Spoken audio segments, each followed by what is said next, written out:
Short pitch चेंडू आणि त्या चेंडूला योग्य ती दिशा दिली. वन बाउन्स डीप पॉइंट क्षेत्रामध्ये चेंडू सीमा पार.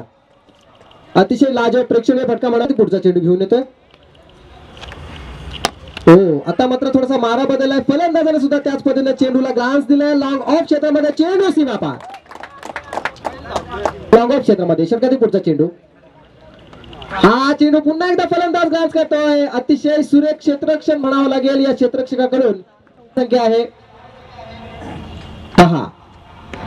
पुन्हा एकदा त्याच बद्दल चेंडू पण फलंदाजाने आता मात्र लिमिटच्या क्षेत्रामध्ये चेंडू घेऊन काढलाय. सुरेख क्षेत्ररक्षण होतंय असं म्हणायला वावगं नाही कारण फुलटो चेंडू आता मात्र बिग हिट यात काही संशयच नाही आणि हा चेंडू जातोय मेगा सिक्सर.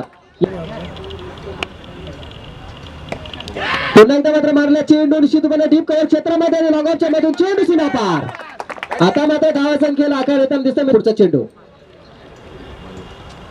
हा चेंडू सुद्धा मात्र डीप दरम्यान क्षेत्रामध्ये जातोय.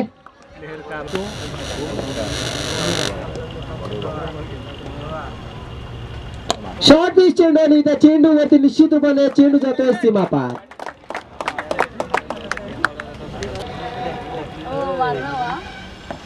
पुन्हा एकदा मात्र थोडासा रिव्हर्स स्वीप मारण्याचा प्रयत्न केला होता.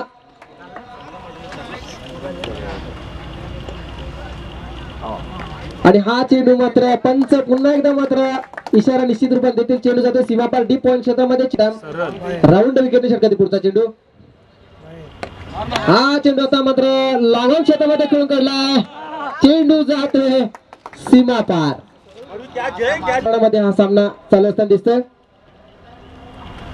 पुन्हा एकदा मात्र अतिशय शॉर्ट पिच दिली होती. बॅटची कडा घेतली चेंडूने आणि चेंडू पुन्हा एकदा डीप पॉइंट आणि डीप थर्ड क्षेत्रामध्ये गेला. आउटफील्ड खराब असल्याने चेंडू कुठेतरी अडतोय आणि या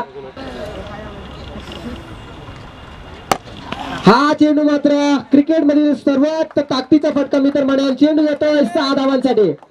आता मित्रांनो विचार केला तर क्रिकेट येते 48. चेंडू मला मिळायला गेला आणि हा चेंडू हवेमध्ये आहे. तू मान्य करतात आणि चेंडू गेला 6 धावांसाठी.